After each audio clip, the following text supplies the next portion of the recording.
Segunda parte y final, trasfondo religioso del conflicto de Gaza. Narrado por el padre Tony Pedras, sacerdote jesuita. Segunda cosa que podemos señalar.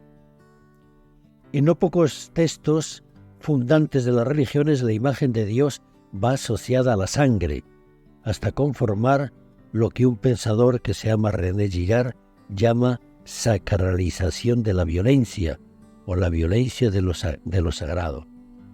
Entre estos textos se encuentra la Biblia judía. Él es uno de los libros más llenos de sangre de la literatura mundial. El poder de Dios hace realidad en la guerra, batallando del lado del pueblo elegido, y su gloria se manifiesta en la victoria sobre los enemigos. El tema de la venganza sangrienta por parte de Dios aparece en la Biblia judía con más frecuencia incluso que la violencia ejercida por los seres humanos. Solo hay 3 libros de la Biblia judía en los que no se asocia a Dios con la violencia: Ruth, Esther y Cantar de los Cantares. Esa imagen violenta y sádica de Dios está muy presente en la mente militarista, despiadada y sin corazón de Netanyahu, en su gobierno, en el ejército y un sector de la población de Israel que reclama el exterminio de la población gazatíe. Tercera cosa que podemos señalar.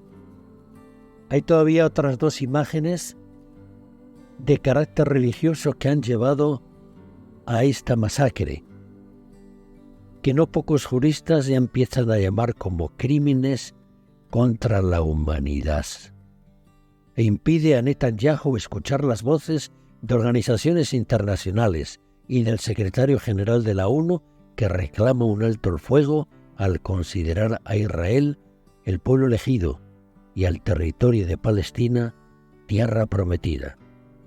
Tras una lectura fundamentalista de la Biblia, creen que esa tierra les pertenece por derecho divino.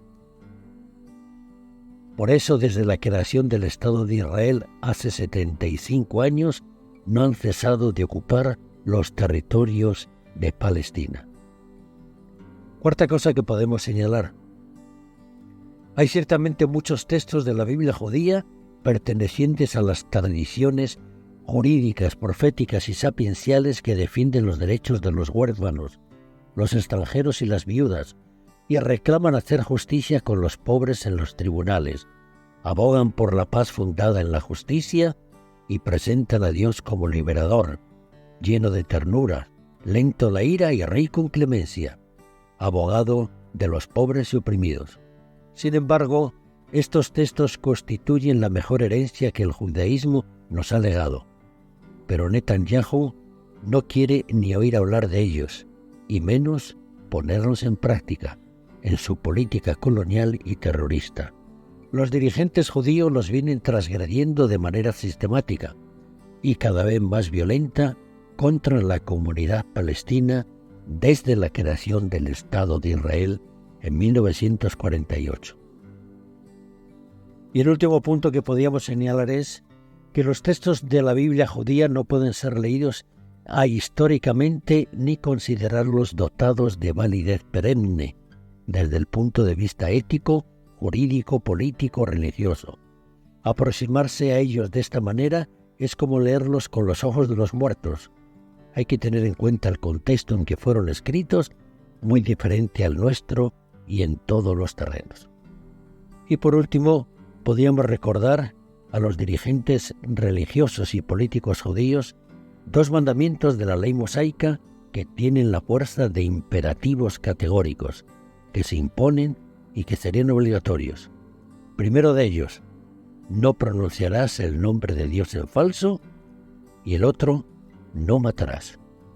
Bueno, pues con estas aclaraciones y comentarios, explicamos un poquito el trasfondo religioso y cómo a veces lo religioso se utiliza, se manipula para defender intereses políticos nacionalistas y luego, como se nos ha recordado muy bien, un Dios de la violencia, del poder de la imposición, y entonces lo cual que nosotros como cristianos no podemos admitir. ¿Por qué?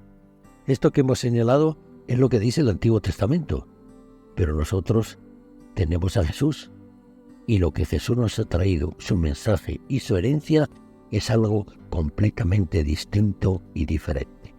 Entonces, que nos haga repensar y que no manipulemos la religión, lo religioso, las iglesias y todo tipo de creencias para justificar odio, muerte, asesinatos, destrucción y genocidio.